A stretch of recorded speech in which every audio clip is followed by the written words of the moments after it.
Nako, bigla ang pangyayari ito. Mainit-init pa. Hindi na matutuloy ang impeachment laban kay Sara Duterte. Kukunin na ng ICC si Sara Duterte. Yan ho ay pawang. Alright, welcome back to my YouTube channel. I'm Andy's Vlog. Ito na. Nako, ay biglaan ho ito.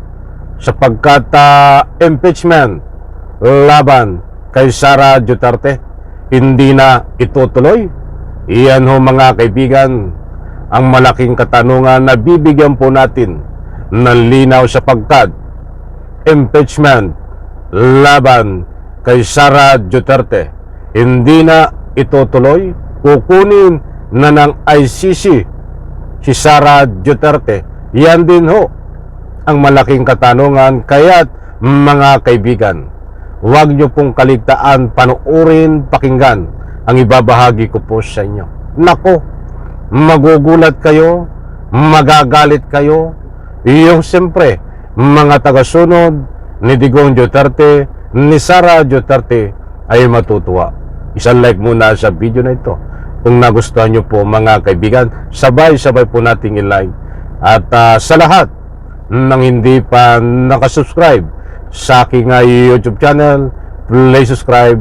Maraming salamat po. Ito mga kaibigan, mainit-init pa na usapin.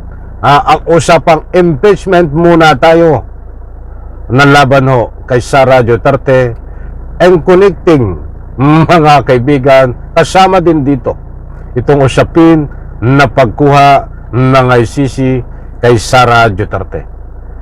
Ito po tibabahagi ko po sa inyo mga mahal kong taga-subaybay. Kapag mayroon po kayong pagkakataon, samahan niyo po ako hanggang dulo panoorin ang vlog na ito. Ito ho, nako, shout out po sa lahat.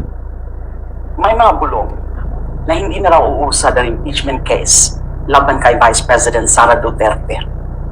Dead on arrival daw. Kulang daw sa boto. Tapos na bago pa magsimula.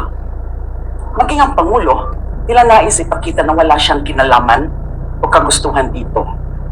Pero malinaw ang tanong, susundin ba natin ang proseso o tatalikuran ito dahil sa takot o kalkulasyon? The Constitution lays out a... Mga kaibigan, importanteng mahalaga na malaman po natin ito. Ito pong nagsasalita. Itong ngayon ay isang congressman na si Leila de Lima, natatayo ho bilang taga-usig sa impeachment laban ho kay Sara Duterte. Malaki rin po ang kinalaman nito sa pamamagitan ng mga legal na usapin dahil ito ho ay naging Secretary of Justice. Kaya dito ho, sa sinasabi niya, pakinggan po muna natin lahat tungkol sa impeachment ni Sara Duterte at nagbibigay po tayo ng poll commentary. At siyempre, dito sa bandang gitna, ibabahagi ko po sa inyo kung bakit dito ho ay naging dahilan na hindi matutuloy ang impeachment sapagkat kukunin na din ng ICC si Sara Duterte. Ito ho. path for accountability. Excuse. It begins with the filing of the complaint, moves to the House for deliberation and action, and proceeds to trial in the Senate. Each step exists for one reason: to uncover the truth. I've been invited to join the prosecution panel, and I said yes, not to serve any political camp, but to uphold the principles of truth, justice, and accountability. This is not about vendettas. This is about responsibility. This is about courage. Kung talagang walang sapat na batayan ang mga akusasyon, ang ebidensya mismo ang magpapakita niyan. Hindi ang chismis, hindi ang takutan, at lalong hindi ang numero sa survey. Ayan mga kaibigan, napakaliwanag po ng sinasabi dito ho nitong si Congressman de Lima, sapagkat ito po importanteng mahalaga na tumingin tayo sa ebidensya. Huwag po tayong maniwala sa mga chismis na pinapakalat ng kampo ni Sara Duterte at siyempre itong mga kakampi ng mga senador ni Sara Duterte na may kasamang pananakot sa taong bayan. Pinagyayabang nila na sila ay may sapat na boto para malusutan ni Sara Duterte.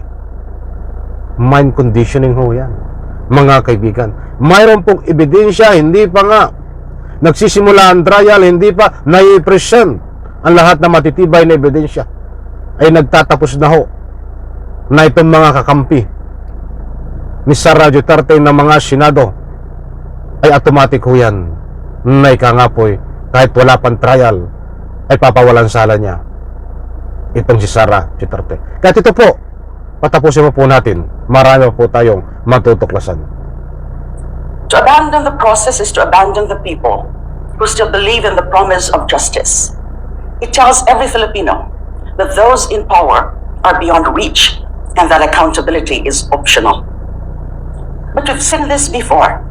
We know what happens when process is ignored, when truth is silenced, when the powerful are shielded from scrutiny. This is how impunity begins. This is how it is sustained. And this is how a nation forgets.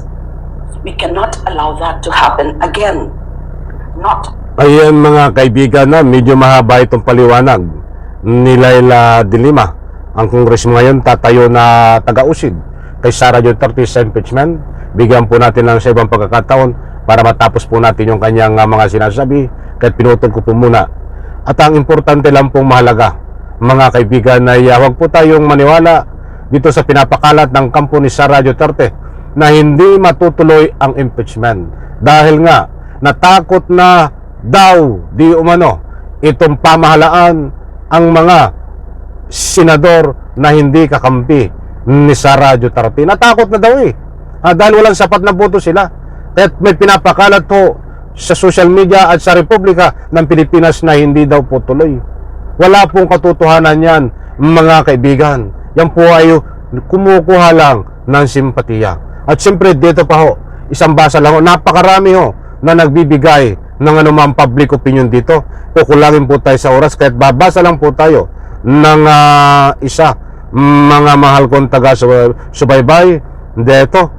Kung ang dami nagsasabi na hindi na matutuloy ang impeachment sapagkat kukunin na ng ICC itong si Sara Duterte.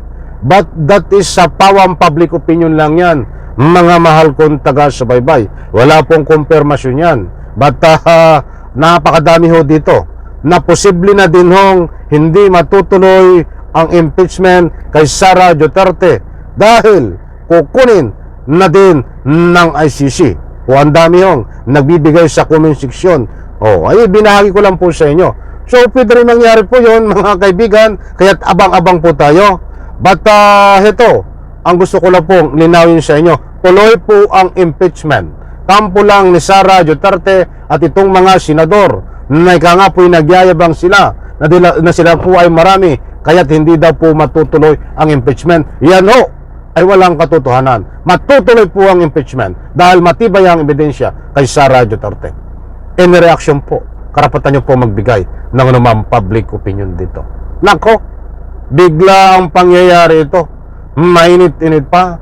Hindi na matutuloy ang impeachment laban kay Sara Duterte. Kukunin na ng ICC si Sara Duterte.